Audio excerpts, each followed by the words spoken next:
നമ്മൾ പുറപ്പാട് പുസ്തകമാണല്ലോ പഠിച്ചുകൊണ്ടിരിക്കുന്നത്. പുറപ്പാട് പുസ്തകത്തിൽ നമ്മൾ കഴിഞ്ഞ ദിവസം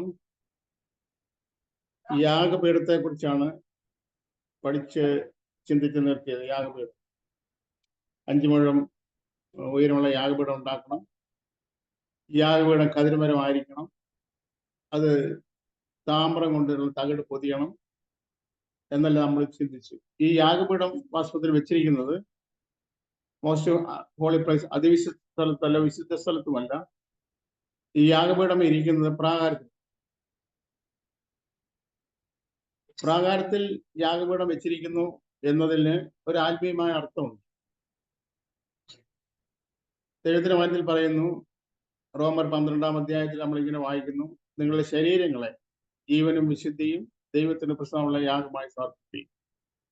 അപ്പോ ഒരു യാഗമാക്കേണ്ടത് നമ്മുടെ ശരീരത്തെയാണ്. പ്രാകാരം പ്രതിനിധീകരിക്കുന്നത് നമ്മുടെ ശരീരത്തെയാണ്. അപ്പോ ഈ ദൈവത്തിന്റെ നിവാസത്തിന്, ദൈവത്തിന്റെ തിരുനിവാസത്തിന് 3 പാർട്ടുണ്ട്. അതിവിശുദ്ധ സ്ഥലം, വിശുദ്ധ സ്ഥലം, പ്രാകാരം എന്നുണ്ട്. അത് എബ്രായത്തിൽ നമ്മൾ പഠിക്കുമ്പോൾ അത് ഈ കാലത്തേക്ക് ഒരു സാദൃശ്യമാണ് എന്ന് മാത്രമല്ല, അത് സ്വർഗീയത്തിന്റെ നിഴലും ദൃഷ്ടാന്തവുമാണ്. അപ്പോ ഈ പ്രാകാരത്തിലാണ് യാഗപീഠം വെച്ചിരിക്കുന്നത്. നമ്മുടെ ശരീരത്തെയാണ് എല്ലാ സമയത്തും ദൈവത്തിന് പ്രസാദമുള്ള യാഗമായിട്ട് സമർപ്പിക്കേണ്ടത്. അതുകൊണ്ട് യാഗപീഠം പ്രാകാരത്തിൽ വെച്ചിരിക്കുന്നു. ഇന്ന് നമുക്ക് ചിന്തിക്കാനുള്ളത് 27-ാം അധ്യായത്തിൽ 9-ാമത്തെ വാക്യം മുതലാണ്.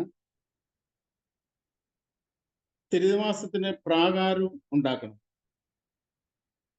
തിരുനിവാസത്തിന് പ്രാകാരം ഉണ്ടാക്കണം. ഞാൻ പറഞ്ഞു, പ്രാകാരം നമ്മുടെ ശരീരത്തിന്റെ നിഴലാണ്.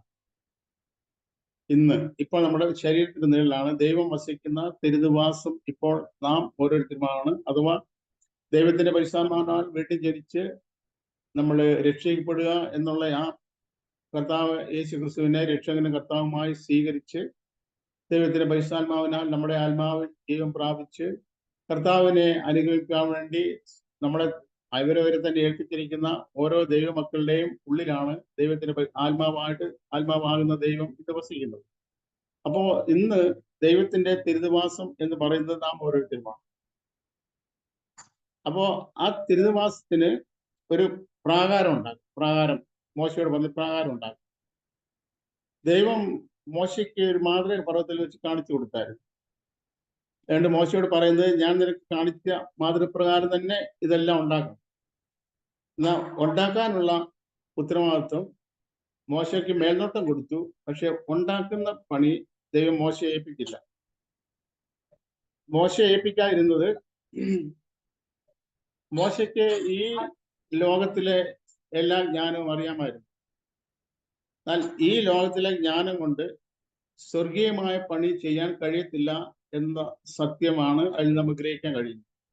നേരെ മറിച്ച് സ്വർഗീയമായ പണിക്ക് വേണ്ടി ദൈവം തന്നെ ദൈവത്തിന്റെ ആത്മാവിനാൽ നിറച്ച് ദൈവികമായ ജ്ഞാനം കൊടുത്തവരാണ് പണി ചെയ്തിരുന്നത്. അതിന്റെ മേൽനോട്ടം മോശയ്ക്കായിരുന്നു. അപ്പൊ മോശയ്ക്കാണ് ഇത് അറിയാവുന്നത്. അല്ല, മാതൃക മോശയ്ക്ക് കാണിച്ചു കൊടുത്തു. എന്നാൽ പണി ചെയ്തിരുന്നത് മോശയല്ല. ജ്ഞാനാത്മാവിനാൽ നിറയപ്പെട്ട, ദൈവത്തിന്റെ ജ്ഞാനത്താൽ നിറയ്ക്കപ്പെട്ട, പരിശുദ്ധാത്മാവിനാൽ ദൈവാത്മാവിനാൽ നിറയ്ക്കപ്പെട്ട ആളുകളാണ് പണി ചെയ്തിരുന്നത്. അപ്പൊ ഇവിടെ നമ്മൾ വായിച്ചത്, ഈ തിരുനിവാസത്തിന് ഒരു പ്രാകാരം ഉണ്ടാക്കും. പ്രാകാരം ഉണ്ടാക്കുന്നതിനെ കുറിച്ച്, പ്രാകാരം എന്ന് പറഞ്ഞാൽ ഞാൻ പറഞ്ഞു നമ്മുടെ ശരീരമാണ്. അല്ലെങ്കിൽ നമുക്ക് ഇങ്ങനെ ലളിതമായിട്ട് ഇങ്ങനെ ചിന്തിക്കാം, ഈ മോസ്റ്റ് ഹോളി അതിവിശുദ്ധ സ്ഥലവും വിശുദ്ധ സ്ഥലവും സ്ഥിതി ചെയ്യുന്ന അതിന്റെ ഒരു മിറ്റമാണ് പ്രാകാരം. അതിന്റെ മിറ്റമാണ് 4 വശത്തുള്ള അതിന്റെ മിറ്റമാണ് പ്രാകാരം. എന്നാൽ ഈ പ്രാകാരം ഇല്ലെങ്കിൽ ഈ എന്തോ ഡിസ്റ്റർബൻസ് ഉണ്ടല്ലോ പറഞ്ഞ, ആരെ ഇതിനകത്ത് മ്യൂട്ടാകാത്തൊക്കെ ഉണ്ടോ?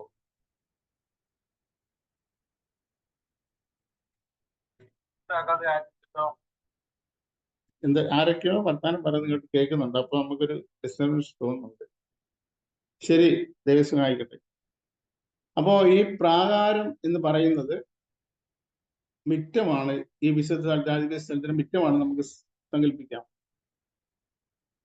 അത് മാത്രമല്ല, നമുക്ക് വളരെ അല്പം കൂടെ ആഴത്തിലേക്ക് ചിന്തിച്ചാൽ നമുക്ക് നമ്മൾ മനസ്സിലാക്കേണ്ട ഒരു കാര്യം, ഈ പ്രാകാരം ഇല്ലെങ്കിൽ ഈ വിശുദ്ധ സ്ഥലവും അതിവിസ്ഥലവും സ്വയമായിട്ട് നിലനിൽക്കത്തില്ല. അല്ല, നമുക്ക് അതിന്റെ കാരണം ഈ പ്രാകാരത്തിൽ കൂടെയാണ് ഈ വിശുദ്ധ സ്ഥലത്തേക്കും അതിവിസ്ഥലത്തേക്കും കയറാനുള്ള വാതിലുള്ളത്. അപ്പൊ അതുകൊണ്ട് തന്നെ ഈ വാതിൽ ഇല്ല എങ്കിൽ അങ്ങോട്ട് നമുക്ക് കയറാൻ പറ്റത്തില്ല. പ്രാകാരത്തിന്റെ കിഴക്ക് വശത്ത് 20 മുഴം വീതിയിലുള്ള ഒരു മറ തൂക്കിയിട്ടുണ്ട്. ആ 20 മുഴം വീതിയിലുള്ള മറയിൽ കൂടെയാണ്, അതാണ് വാതിൽ എന്ന് പറയുന്നത്. പ്രാകാരത്തിന്റെ കിഴക്ക് വശത്താണത്. അതിന് 20 മുഴം വീതിയുണ്ട്. 20 മുഴം എന്ന് പറയുന്നത് ഏകദേശം ഇന്നത്തെ കണക്കിൽ ഏകദേശം 30 അടി വീതിയുണ്ട്. ഏകദേശം 30 അടി വീതിയുള്ള, അല്ലെ 20 മുഴം വീതിയുള്ള ഒരു എൻട്രൻസ് ഈ പ്രാകാരത്തിന്റെ മുൻഭാഗത്തുണ്ട്. അത് രാത്രി പകല് ഒരു സമയം അടയ്ക്കത്തില്ല. അതിന് വാതിലില്ല. ഈ പ്രാകാരത്തിന് വാതിലില്ല. ഏത് സമയത്തും ഏത് മനുഷ്യർക്കും ആ പ്രാകാരത്തിൽ കൂടെ അല്ലെങ്കിൽ ഈ വാതിൽ കൂടെ പ്രാകാരത്തിന്റെ ഉള്ളിലേക്ക് പ്രവേശിക്കാം. എന്നാൽ ആ ഉള്ളിലേക്ക് പ്രവേശിക്കുന്നവന് ഒരു പ്രമാണമുണ്ട്. ആർക്കും ഓടി ചെന്ന് കയറാൻ പറ്റും. ആ ഉള്ളിലേക്ക് പ്രവേശിക്കുന്നവൻ അവൻ പരിച്ഛേദനയേറ്റവനായി. പരിച്ഛേദനയേറ്റ ഏത് മനുഷ്യർക്കും ഈ കിഴക്ക് വശത്തുള്ള പ്രാകാരത്തിൽ കൂടെ, പ്രാകാരത്തിന്റെ ആ വാതിലിൽ കൂടെ പ്രാകാരത്തിലേക്ക് പ്രവേശിക്കാം. അപ്പൊ അതിന് 24 മണിക്കൂർ ഓപ്പൺ ആണ്. എന്നാൽ അങ്ങനെ പ്രവേശിക്കുമ്പോൾ ആ പ്രാകാരത്തിന്റെ കിഴക്ക് വശത്തുള്ള ആ വാതിലിൽ കൂടെ ഒരുവൻ ഉള്ളിലേക്ക് പ്രവേശിക്കുമ്പോൾ ആ 20 മുഴം വീതിയിലും ഒരു 4 നൂലുകൾ ഇങ്ങനെ മുകളിൽ നിന്ന് അടിയിലേക്ക് തൂങ്ങിക്കിടപ്പുണ്ട്. അടുത്തടുത്ത് ഇങ്ങനെ നൂലുകൾ പാകി ഉള്ള നമ്മുടെ ജനലിനൊക്കെ നമ്മൾ കർട്ടൻ ഇടുന്ന പോലെ, അല്ലെ ജനലിന് വാതിൽ കർട്ടൻ ഇടുന്ന പോലെ ഒരു കർട്ടൻ പോലല്ല, 4 നൂലുകളാണ് ഇങ്ങനെ തൂങ്ങിക്കിടക്കുന്നത്. 4 നൂലല്ല, 4 നിറങ്ങളിലുള്ള 4 വിധത്തിലുള്ള 4 നൂലുകളുടെ ഒരു നിര ഇങ്ങനെ തൂങ്ങിക്കിടപ്പും. അത് നീല നൂല്, ധൂമ്ര നൂല്, ചുവപ്പ് നൂല്, പിരിച്ച പഞ്ഞി നൂല്, ഇങ്ങനെ ഈ 4 വിധത്തിലുള്ള നൂലുകൾ ഈ മോളിൽ നിന്ന് അടിയിലേക്ക് ഇങ്ങനെ തൂങ്ങിക്കിടപ്പും. അപ്പൊ ഏതൊരു മനുഷ്യനും ഏത് സമയത്ത് വേണമെങ്കിലും അവൻ പരിച്ഛേദന കഴിഞ്ഞാൽ ഈ പ്രാകാരത്തിന്റെ കിഴക്ക് വശത്തുള്ള വാതിലിൽ കൂടെ പ്രാകാരത്തിന്റെ ഉള്ളിലേക്ക് പ്രവേശിക്കാം. അങ്ങനെ പ്രവേശിക്കുമ്പോൾ സ്വാഭാവികമായിട്ടും സംഭവിക്കുന്ന കാര്യം, ഈ വാതിൽ യേശുക്രിസ്തുവാണ്. യേശുക്രിസ്തു തന്നെ പറഞ്ഞു, ഞാൻ വാതിലാകും, ഞാൻ മുഖാന്തരമല്ലാതെ ആരും പിതാവിന്റെ അടുക്കൽ എത്തുന്നില്ല. അപ്പൊ ഈ അതിവിശുദ്ധ സ്ഥലത്തേക്ക് എത്താനുള്ള ഏക വാതിൽ ക്രിസ്തുവാണ്. പിതാവിന്റെ അടുക്കിലേക്ക് എത്താനുള്ള ഏക വാതിൽ ക്രിസ്തുവാണ്. ആ ക്രിസ്തുവിലൂടെ, അഥവാ ഈ പ്രാകാരത്തിന്റെ വാതിലിലൂടെ നാം പ്രവേശിക്കുമ്പോൾ നാം ക്രിസ്തു മുഖാന്തരം അതിവിശുദ്ധ സ്ഥലം വരെ പോകാനുള്ള പ്രവേശനത്തിൽ ആണ് നാം പ്രവേശിച്ചിരിക്കുന്നത്. അപ്പോ അങ്ങനെ പ്രവേശിക്കുമ്പം എന്താണ് ഈ നൂലുകൾ എന്നുള്ളത് കൊരിന്ത്യ ലേഖനത്തിൽ 1-ാം അധ്യായത്തിൽ 30-ാമത്തെ വാക്യത്തിൽ അപ്പോസ്തലൻ പൗലോസ് ദൈവത്തിന്റെ ആത്മാവിൽ എഴുതിയിരിക്കുന്നു. അവൻ നമുക്ക്, ഈ നൂലുകളല്ല, അവനാണ്, ക്രിസ്തുവാണ്. അവൻ നമുക്ക് ദൈവത്തിൽ നിന്ന് ജ്ഞാനവും നീതിയും ശുദ്ധീകരണവും വീണ്ടെടുപ്പുമായി തീർന്നു. ഈ 4 കാര്യങ്ങളാണ് ഈ 4 നൂലുകൾ പ്രതിനിധീകരിക്കും.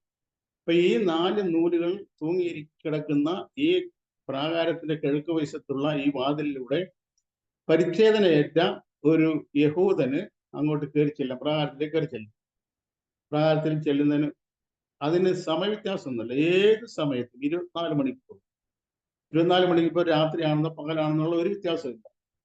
ഇന്ന് ഏത് സമയത്തും ഏത് പാപി അവൻ മാനസാന്തരപ്പെട്ട് ഈ യേശു ക്രിസ്തുവിൽ കൂടെ ദൈവസന്നിധിയിലേക്ക് പ്രവേശിക്കാനുള്ള സ്വാതന്ത്ര്യവും അവകാശവും എല്ലാ മനുഷ്യർക്കും ദൈവം ഒരുപോലെ നൽകിയിരിക്കുന്നു. ഏത് സമയത്തും, രാത്രിയെന്നോ പകലെന്നോ വ്യത്യാസമില്ല, ഏത് സമയത്തും. പക്ഷെ ഇതാണ് അതിന്റെ ഒന്നാമത്തെ ചടങ്ങെന്ന് പറയുന്നത്, അല്ല ഒന്നാമത്തെ നിയമം എന്ന് പറയുന്നത്. അവൻ പരിച്ഛേദനയില്ല. യേശു ക്രിസ്തു തന്നെ വന്ന് ഈ ഭൂമിയിൽ വന്ന് പറഞ്ഞത്, അല്ലെ യേശു ക്രിസ്തുവിന് വഴിയൊരുക്കിയ യോഹന്നാൻ പറഞ്ഞത്, മാനസാന്തരപ്പെട്ട് സുവിശേഷത്തിൽ വിശ്വസിപ്പീൻ എന്നാണ്. ഇന്ന് നമ്മൾ പൊതുവെ മാനസാന്തരപ്പെട്ട് സുവിശേഷത്തിൽ വിശ്വസിപ്പീൻ എന്നുള്ള ധ്വനി നമ്മൾ കേൾക്കാറില്ല, അപൂർവമായിട്ട് കേൾക്കാറുള്ളൂ. നമ്മൾ കേൾക്കുന്ന സുവിശേഷത്തിൽ വിശ്വസിക്കുക എന്നുള്ളതാണ്. അത് യേശു ക്രിസ്തുവും അപ്പോസ്തലന്മാരും അങ്ങനെ അല്ല പഠിപ്പിച്ചത്. സുവിശേഷത്തിൽ വിശ്വസിക്കുന്നതിന് മുൻപ് അവൻ മാനസാന്തരപ്പെട്ടിരിക്കണം. അപ്പൊ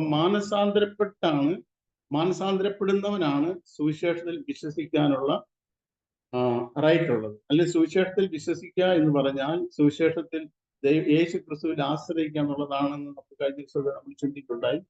അപ്പോ ഒരുവൻ ഈ പ്രാകാരത്തിൽ കൂടെ അഥവാ ക്രിസ്തുവാകുന്ന വാതിലിൽ കൂടെ ഒരുവൻ അതിവിശുദ്ധ സ്ഥലം വരെയും പോകാനുള്ള എൻട്രൻസ് ഈ പ്രാകാരത്തിൽ ലഭിച്ചിരിക്കും.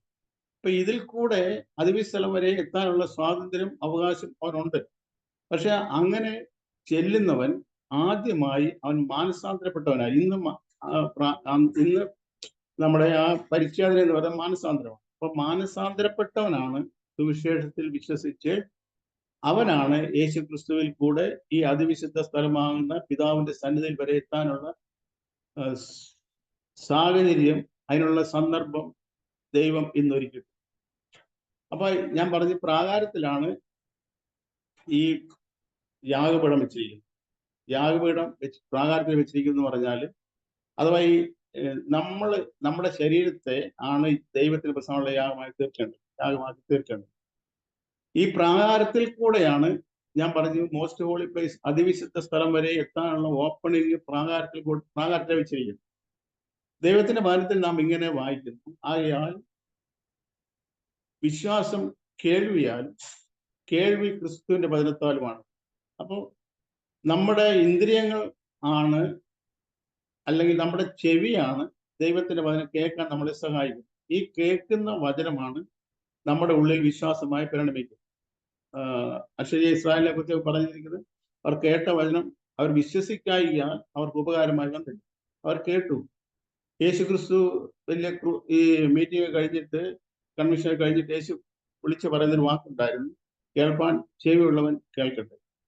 അപ്പോ ആ കേട്ട വചനം നമ്മുടെ ചെവി കൊണ്ടാണ് കേൾക്കേണ്ടത്. ചെവി കൊണ്ട് കേൾക്കാൻ പറ്റുള്ളൂ. അപ്പൊ ചെവി കൊണ്ട് കേട്ട വചനം നമ്മുടെ ഉള്ളിലുള്ള ആ ഇന്ദ്രിയങ്ങളിലേക്ക്, നമ്മുടെ ഉള്ളിലുള്ള മനസ്സിലേക്കും ഹൃദയത്തിലേക്കും ഇറങ്ങി ചെല്ലണം. അത് ആണ് പ്രാകാര വഴിയാണ് ഇതിന്റെ ഉള്ളിലേക്കുള്ള അഥവാ മോസ്റ്റ് ഹോളി പ്ലേസിലേക്കുള്ള പ്രവേശനം ദൈവം വെച്ചിരിക്കും. അപ്പോ എന്നാൽ നമുക്കൊരു കാര്യം മനസ്സിലാക്കാൻ കഴിയുന്നത്, ഈ മോസ്റ്റ് ഹോളി പ്ലേസ് ഇല്ലെങ്കിലും അഥവാ അതിവിശുദ്ധ സ്ഥലം ഇല്ലെങ്കിലും പ്രാകാരത്തിന് നിലനിൽക്കാം. ഞാൻ ഒന്നുകൂടെ വിശദമാക്കാം. ഇപ്പോ ദൈവത്തിന്റെ പരിശുദ്ധാത്മാവിനാൽ വീണ്ടും ജനിക്കാത്ത സകല മനുഷ്യരും, അവരെ കുറിച്ച് ദൈവത്തിന്റെ പരിശുദ്ധാത്മാവിൽ അപ്പോസ്തലനായ പൗലോസ് പറഞ്ഞിരിക്കുന്നത്, അവർ ആത്മാവില്ലാത്തവർ പ്രാകൃതന്മാർ എന്നാ പറഞ്ഞിരിക്കുന്നത്. അപ്പൊ ആത്മാവില്ലാത്തവർ എന്ന് പറഞ്ഞാൽ എല്ലാ മനുഷ്യരിലും ആദാം പാപം ചെയ്തപ്പം മനുഷ്യരിൽ ഉണ്ടായിരുന്ന ദൈവത്തിന്റെ ദീപമായിരുന്ന ആ ദീപമാകുന്ന ആത്മാവ് അണഞ്ഞുപോയി എന്ന് ദൈവത്തിന്റെ വചനത്തെ വിളിച്ചത് നമുക്ക് ഗ്രഹിക്കാൻ കഴിയും. അങ്ങനെ അണഞ്ഞുപോയ ആ ദൈവത്തിന്റെ ആത്മാവാകുന്ന അണഞ്ഞുപോയ ദീപത്തെ ദൈവത്തിന്റെ പരിശുദ്ധാത്മാവ് വന്ന് വീണ്ടും കത്തിക്കുന്നതിനെയാണ് വീണ്ടും ജനിക്കുക എന്നതുകൊണ്ട് ആത്മീയമായിട്ട് ഉദ്ദേശിക്കേണ്ടത്, മനസ്സിലാക്കുന്നത്. അപ്പൊ അങ്ങനെ ദൈവത്തിന്റെ പരിശുദ്ധാത്മാവിനാൽ വീണ്ടും ജനിക്കാത്ത മനുഷ്യരും ഈ ഭൂമിയിൽ ജീവിക്കുന്നു. അനേകരും അങ്ങനെയുള്ളവരാണ് താൻ. അപ്പൊ അവരും ഈ ഭൂമിയിൽ നമ്മൾ ജീവിക്കുന്നുണ്ട്. അപ്പൊ അവർക്ക് ആത്മാവില്ലാത്തവരാണ്. ആത്മാവില്ല എന്ന് പറഞ്ഞാൽ ആത്മാവൃതമാണ് അവർ. അതുകൊണ്ട് തന്നെ ആത്മാവില്ലാത്ത പോലെ തന്നെയാണ് ഒരു മരിച്ച മനുഷ്യൻ, അല്ലെ മരിച്ച ഒരു വസ്തു എന്ന് പറയാം. ജീവനില്ലാത്ത ഒരു വസ്തു. അപ്പൊ അതില്ല എന്ന് തന്നെ നമുക്ക് സങ്കല്പിക്കാം. അപ്പോ അങ്ങനെ ഈ ആത്മാവില്ലെങ്കിലും ശരീരം ഉണ്ട്. എന്നാൽ ഈ നമ്മുടെ ശരീരത്തിന് നിലനിൽക്കണമെങ്കിൽ ഒരു ആത്മാവ് വേണം എന്നില്ല എന്നാണ് ഞാൻ പറഞ്ഞിട്ട് താല്പര്യം. ശരീരത്തിന് നിലനിൽക്കണമെങ്കിൽ, ഈ ഭൂമിയിൽ മനുഷ്യ ശരീരത്തിന് നിലനിൽക്കണമെങ്കിൽ മനുഷ്യന്റെ ആത്മാവിന്റെ ആവശ്യമില്ല. കാരണം രക്ഷിക്കപ്പെടാത്തവരെ സംബന്ധിച്ചിടത്തോളം ദൈവത്തിന്റെ പരിശുദ്ധാത്മാവ് ഇല്ലാത്തത് കൊണ്ട് അവരുടെ ആത്മാവ് നിർജീവമാണ്. എന്നാൽ അവർക്കൊരു ദേഹിയുണ്ട്, ദേഹവുമുണ്ട്. മോസ്റ്റ് ഹോളി പ്ലേസ് ആകുന്ന ഈ ആത്മാവ് അവർക്കില്ല. എന്നാല് ഈ ഹോളി പ്ലേസും മോസ്റ്റ് ഹോളി പ്ലേസും നിലനിൽക്കണമെങ്കിൽ ഈ ഭൂമിയിൽ ഇപ്പോഴത്തെ അവസ്ഥയിൽ മനുഷ്യന്റെ ആത്മാവ് നിലനിൽക്കണമെങ്കിൽ മനുഷ്യന്റെ ആത്മാവിന് സ്വയമായിട്ട് ഇരിക്കാൻ കഴിയത്തില്ല. അതിന് ശരീരം ആവശ്യമാണ്. ഒരു ശരീരം ഉണ്ടെങ്കിൽ ഇപ്പോഴത്തെ ഈ ഭൂമിയിലെ അവസ്ഥ പ്രകാരം ദൈവത്തിന്റെ പരിശുദ്ധാത്മാവിന് നമ്മുടെ ആത്മാവോട് കൂടിയ ദൈവാത്മാവിൽ നമ്മുടെ ആത്മാവ് വീണ്ടും ജനിച്ചിരിക്കുന്ന ഓരോ ആത്മാവിനും ഇവിടെ ഇപ്പോൾ നിലനിൽക്കണമെങ്കിൽ സ്വതന്ത്രമായിട്ട് നിലനിൽക്കാൻ പറ്റത്തില്ല. ഒരു ശരീരം അതിന് കൂടിയേ പറ്റും. അതുകൊണ്ട് ഈ പ്രാകാരം എന്ന് പറയുന്നത് പ്രധാനമായ ഒരു കാര്യം തന്നെ. അതിൽ പ്രാകാരത്തിന്റെ പ്രത്യേകത നമ്മൾ മുന്നോട്ട് ചിന്തിക്കാനെ കുറിച്ച്, പ്രാകാരത്തിന്റെ പ്രത്യേകത എന്ന് പറയുന്നത് നമ്മൾ ഈ വിശുദ്ധ സ്ഥലവും അതിവിശുദ്ധ സ്ഥലവും രണ്ട് നമ്മൾ കഴിഞ്ഞ ദിവസം കുറച്ച് ചിന്തിച്ചു. അപ്പൊ ഈ വിശുദ്ധ സ്ഥലവും അതിവിശുദ്ധ സ്ഥലവും പ്രാകാരം കൂടെ കൂടുന്നതിനെയാണ് സമാന കൂടാരം എന്ന് പറയുന്നത്, അല്ലെങ്കിൽ ദൈവത്തിന്റെ തിരുനിവാസം എന്ന് പറയുന്നത്. ഇതെല്ലാം കൂടെ ഈ മൂന്നും കൂടെ കൂടി. എന്നാല് ഈ തിരുനിവാസത്തിന്റെ മുകളിലുള്ള ആത്മാവ്, ഈ തിരുനിവാസത്തിന്റെ മുകളിലുള്ള മേഘം ചില സമയത്ത് പൊങ്ങിപ്പോകും. അപ്പൊ ഈ മേഘം പൊങ്ങുന്നത് എപ്പോഴാണോ ആ സമയത്താണ് ഈ ദൈവത്തിന്റെ നിവാസമാകുന്ന, ദൈവത്തിന്റെ തിരുനിവാസമാകുന്ന ഈ കൂടാരം അവിടെ നിന്ന് മാറ്റി കൊണ്ടുപോകാൻ സമയമായി എന്നുള്ളതിന്റെ സിഗ്നലാണ് ആ കൂടാരത്തിന്റെ മുകളിലുള്ള ഈ ദൈവത്തിന്റെ സാന്നിധ്യമാകുന്ന ഈ മേഘം പൊങ്ങിപ്പോകും.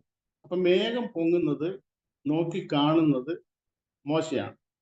അപ്പൊ മോശയുടെ കയ്യിലുള്ള കാള ഊതുമ്പോഴാണ് ഈ കൂടാരം അടുത്ത സ്ഥലത്തേക്ക് കൊണ്ടുപോകുന്നത്. കൂടാരം കൊണ്ടുപോകുക എന്ന് പറഞ്ഞാൽ ഈ കൂടാരം ക്രമമായിട്ട് പൊളിക്കുക, കൂടാരം അഴിക്കും. അത് പത്രോസ് അപ്പോസ്തലനും പൗലോസ് അപ്പോസ്തലനും രണ്ടു രീതിയിൽ, രണ്ടു വാക്കുകളായി പറഞ്ഞിരിക്കും. അപ്പോസ്തലൻ പത്രോസ് പറഞ്ഞിരിക്കുന്നത്, ഞങ്ങളുടെ കർത്താവ് യേശു ക്രിസ്തു എനിക്ക് അറിവ് തന്നതുപോലെ എൻ്റെ കൂടാരം പൊളിഞ്ഞു പോകാൻ സമയമായി. എന്നാൽ പൗലോസ് അപ്പോസ്തലൻ പറഞ്ഞിരിക്കുന്നത്, കൂടാരമാകുന്ന ഞങ്ങളുടെ ഭൗമ ഭവനം അഴിഞ്ഞു പോയാൽ. അപ്പൊ ഒരു പൗലോസ് അപ്പോസ്തലൻ അത് അഴിഞ്ഞു പോകുന്നെന്നും പത്രോസ് അപ്പോസ്തലൻ പൊളിഞ്ഞു പോകുന്നെന്നുമാണ് എഴുതിയിരിക്കുന്നത്. അപ്പൊ ഇത് രണ്ടും അർത്ഥത്തിൽ അതിന്റെ യഥാർത്ഥമായ ആ വാക്കിന്റെ അർത്ഥമല്ല, അതിന്റെ ഇന്നർ മീനിങ്ങില് ഇത് രണ്ടും ശരിയാണ് താൻ. അപ്പോൾ ഈ കൂടാരം, ഈ ഹോളി പ്ലേസും മോസ്റ്റ് ഹോളി പ്ലേസും, അത് അതിവിശുദ്ധ സ്ഥലവും വിശുദ്ധ സ്ഥലവും ഇതിന്റെ മുകളിലുള്ള ഈ മേഘം പൊങ്ങുമ്പോൾ ഇത് അഴിച്ചു കൊണ്ടുപോവുക. അഴിച്ചു കൊണ്ടുപോകുന്നത് അത് ആരെങ്കിലും അല്ല, അത് അഴിച്ചു കൊണ്ടുവന്ന് ഗെർശോന്യര്, കെഹാത്യര്, ഈ മൂന്ന് കൂട്ടത്തിലുള്ള ആളുകളാണ് ഇത് അഴിച്ചു കൊണ്ടുവന്നത്. ഗെർശോന്യരും മെരാര്യരും കെഹാത്യരും, ഈ 3 പേർക്ക് മാത്രമേ ഇത് അഴിച്ച് അടുത്ത സ്ഥലത്തേക്ക് കൊണ്ടുപോകാൻ ദൈവം അനുവദിച്ചിട്ടുള്ളൂ. അപ്പൊ ഈ കൂടാരം വെറുതെ അങ്ങ് ആരെങ്കിലും വല്ല തട്ടിപ്പൊളിച്ചാൽ കൊണ്ടുപോകാൻ പറ്റത്തില്ല. അപ്പൊ നമുക്ക് യേശുക്രിസ്തു പറഞ്ഞ ആ ഒരു സംഭവത്തിൽ നമുക്കറിയാമല്ലോ. ഇപ്പൊ ധനവാന്റെ ലാസറിന്റെ കാര്യം യേശു പറഞ്ഞു. രണ്ടുപേരും മരിച്ചപ്പോ ഈ ലാസർ മരിച്ചപ്പോ സംഭവിച്ച കാര്യം, ലാസറിനെ ദൈവത്തിന്റെ ദൂതന്മാര് അബ്രഹാമിന്റെ മടിയിലേക്ക് കൊണ്ടുപോയി നമ്മൾ കാണുന്നു.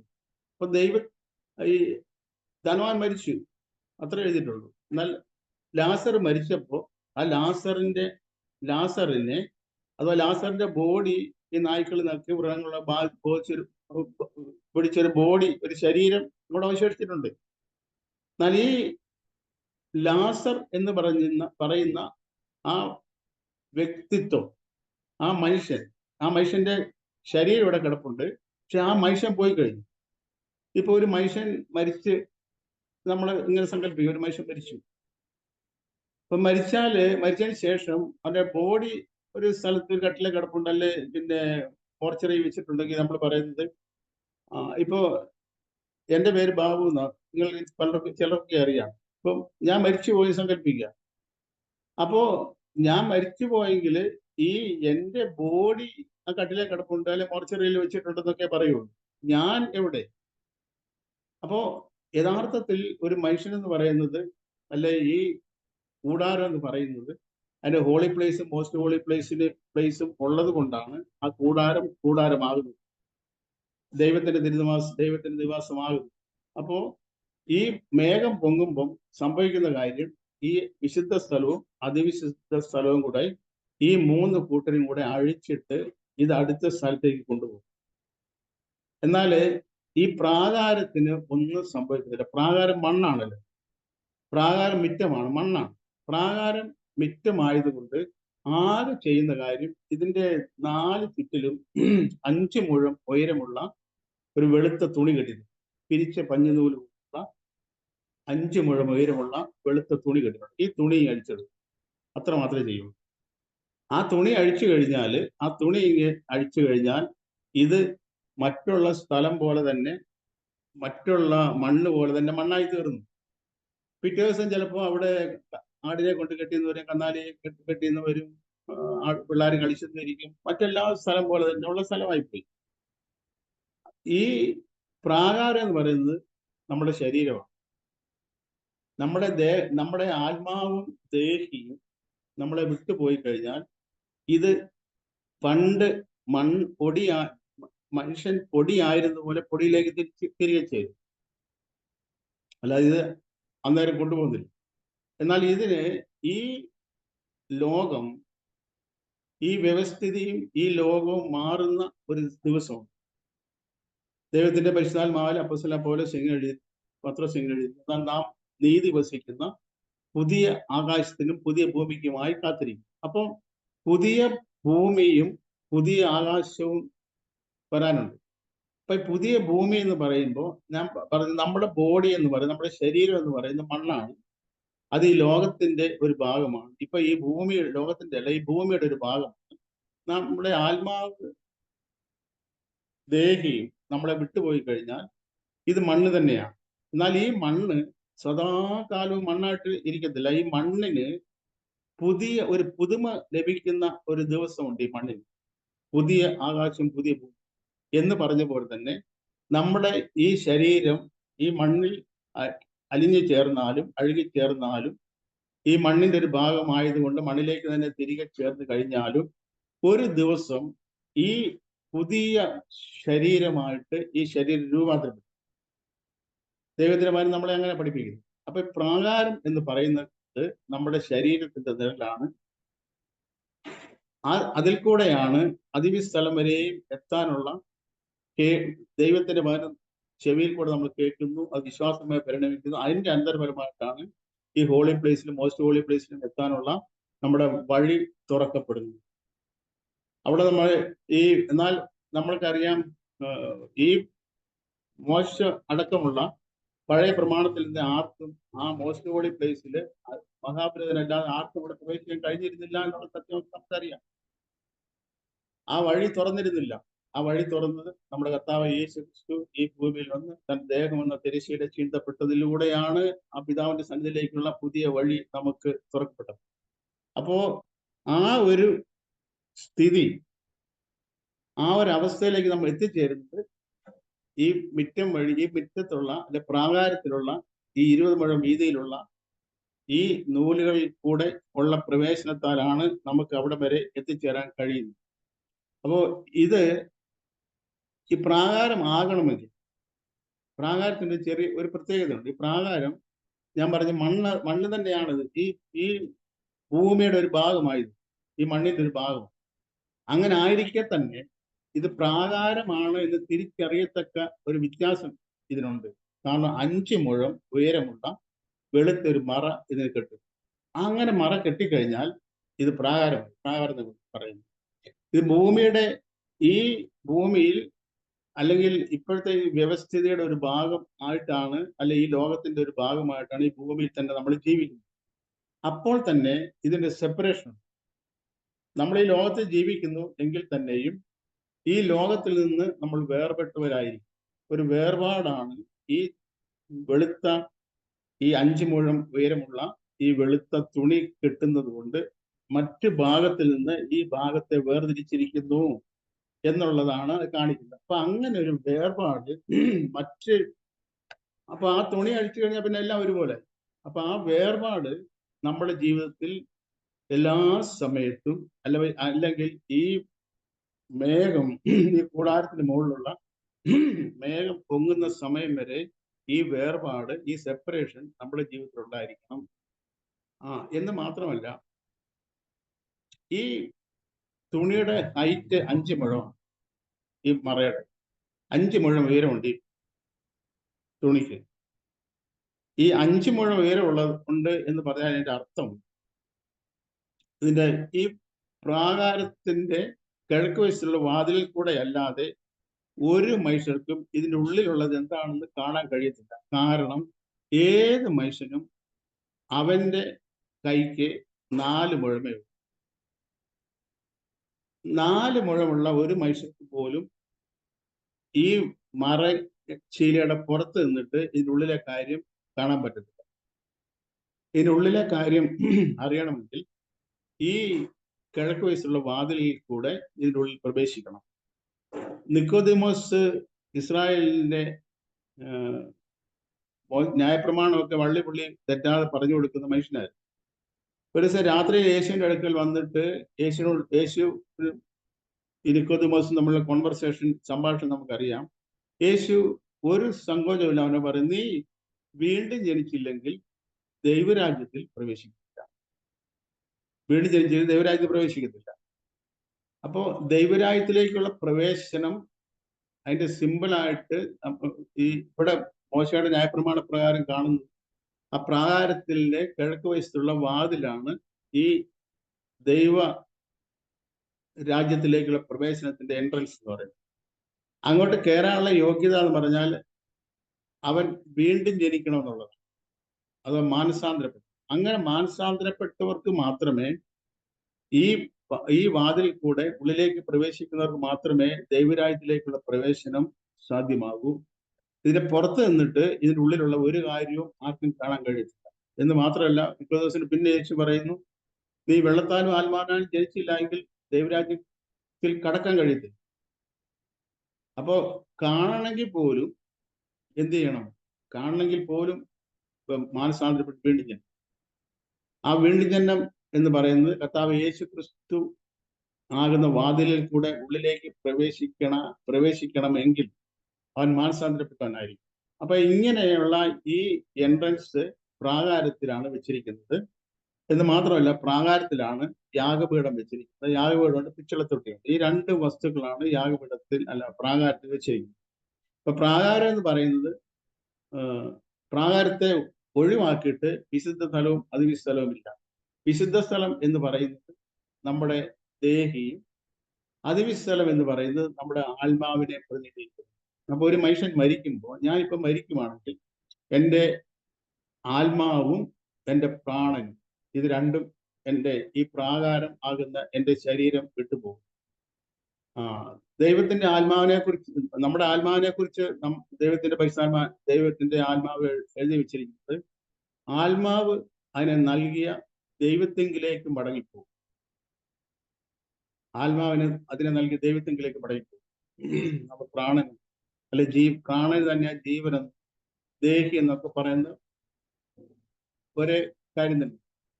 അപ്പോ ഈ ദേഹി കർത്താവ് യേശു, നമ്മുടെ ജീവൻ, നിങ്ങൾ മരിച്ചു, നിങ്ങളുടെ ജീവൻ കർത്താവ് യേശു ക്രിസ്തുവിനോടുകൂടി ദൈവത്തിൽ മറഞ്ഞിരിക്കും. നമ്മുടെ ജീവനായ ക്രിസ്തു വെളിപ്പെടുമ്പോൾ നാമും അവനോടുകൂടെ തേജസ്സിൽ വെളിപ്പെടും.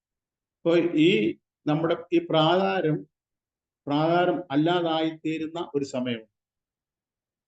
ഈ പ്രാകാരമാകണമെങ്കിൽ ഇതിന് 5 മുഴം ഉയരമുള്ള ഒരു തിരശീല ഇതിന് കെട്ടിയെത്തിയിരുന്നു. അപ്പൊ അതുകൊണ്ട് തന്നെ ഈ 5 മുഴമുള്ള തിരശീല ഇല്ല എങ്കിൽ, അല്ലെങ്കിൽ ഈ ഒരു സെപ്പറേഷൻ ഇല്ല എങ്കിൽ ഇതിനെ പ്രാകാരം എന്ന് വിളിക്കാൻ പറ്റത്തില്ല. ഒരു സാധാരണ ലോകത്തിന്റെ ഒരു ഭാഗം തന്നെയാണ്. അതുകൊണ്ട് തന്നെ നമ്മൾ ഈ ലോകത്തിൽ ജീവിക്കുമ്പോൾ ഈ ലോകക്കാരെ പോലെ അല്ലാതെ ഈ ലോകത്തിൽ നിന്ന് വ്യത്യസ്തരായി ജീവിക്കാനാണ് ദൈവം നമ്മളെ കുറിച്ച് താല്പര്യപ്പെടുന്നു, ആഗ്രഹിക്കുന്നു. നമ്മുടെ മേലുള്ള വിളിയും അത് തന്നെയാണ്. നമ്മൾ ലോകത്തിലാണ് ജീവിക്കുന്നത്, പക്ഷെ ഈ ലോകക്കാരെ പോലെ അല്ലാതെ ദൈവത്തിന്റെ വിളിക്കനുസൃതമായി ഈ ഭൂമിയിൽ ജീവിക്കാൻ നമ്മളെല്ലാവരെയും ദൈവം സഹായിക്കട്ടെ. ഇതിന്റെ ബാക്കി കാര്യം ദൈവം അനുവദിച്ചാൽ ബാക്കി കാര്യം നമ്മൾ അടുത്ത ചിന്തിക്കാൻ ദൈവം നമ്മളെല്ലാവരെയും സമൃദ്ധി അനുഗ്രഹിക്കുമാറാകട്ടെ.